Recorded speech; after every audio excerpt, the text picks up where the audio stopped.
জুলাই গণ অভ্যুত্থান কোনো একক মাস্টারমাইন্ড বলতে যে বিভ্রান্তিকর কথাটা ছড়ানো হয়েছিল এর কোনো অস্তিত্ব নাই। বাংলাদেশের জনগণ এই জুলাই গণ অভ্যুত্থানের মাস্টারমাইন্ড, ছাত্ররা এবং জনগণ এই জুলাই গণ অভ্যুত্থানের মাস্টারমাইন্ড। এবং সময় শেখ হাসিনা রেজিমের বিরুদ্ধে বাংলাদেশের মানুষের যে ঐক্যবদ্ধ অবস্থান ছিল তারাই এই গণ অভ্যুত্থানের মাস্টারমাইন্ড।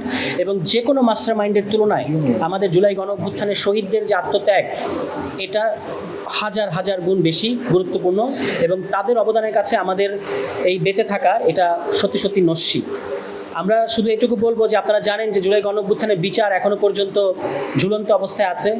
বর্তমান সরকার তাদের মুখে জুলাই কিন্তু অন্তরে জুলাই।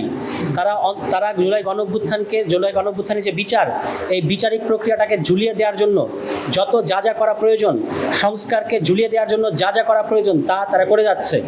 এবং ওই যে বলা হয় যে জাস্টিস ডিলেইড, জাস্টিস ডিনাইড, একইভাবে রিফর্ম ডিলেইড, রিফর্ম ডিনাইড। আমরা দেখতে পাচ্ছি যে তারা রিফর্ম সংস্কার, যেটা গণতান্ত্রিক সংস্কার, যেটা রক্তের মধ্য দিয়ে আমরা যার ন্যায্যতা প্রতিষ্ঠিত করেছি, সেই রিফর্মকে ঝুলিয়ে দেওয়ার মধ্য দিয়ে আসলে রিফর্মকে অস্বীকার করে যাচ্ছে। একইভাবে বিচারিক প্রক্রিয়াকেও আপনারা জানেন যে এখনো পর্যন্ত শহীদ মুগ্ধর বিচারিক প্রক্রিয়া শুরু হয় নাই, শহীদ ওয়াসিমের বিচারিক প্রক্রিয়া শুরু হয় নাই।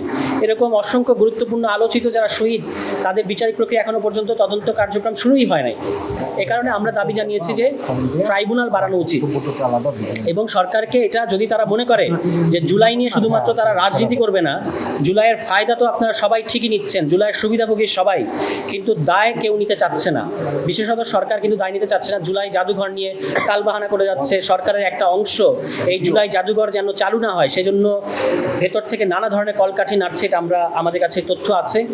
এবং বিভিন্ন মিডিয়া আমরা দেখতে পাচ্ছি যারা জুলাই গণ অভ্যুত্থানে ছাত্রদের ওপর গুলি করা উচিত এই ধরনের কনসেন্ট যারা ম্যানুফ্যাকচার করেছেন, তারা কিন্তু মিডিয়াগুলোতে এখনও বহাল তবিয়তে বক্তব্য দিয়ে যাচ্ছেন।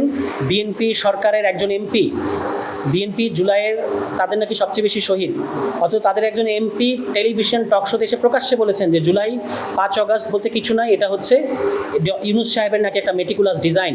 জুলাইয়ের পর থেকে নাকি বাংলাদেশ একটা অন্ধকার আইয়ামে জাহিলিয়াতের মধ্যে ঢুকে গেছে। এই কথা একজন সংসদ সদস্য, যার 14 গোষ্ঠী কোনোদিন বাংলাদেশের পার্লামেন্টে যাওয়ার সুযোগ হতো না এই জুলাই গণ অভ্যুত্থান না হলে, তিনি এই জুলাই গণ অভ্যুত্থানের রক্তের উপর দাঁড়িয়ে যে পার্লামেন্ট, সেখানে জায়গা পেয়েছেন এবং এই কথাগুলো বলতে পারছেন। এটাই হচ্ছে বর্তমান বিএনপি সরকার।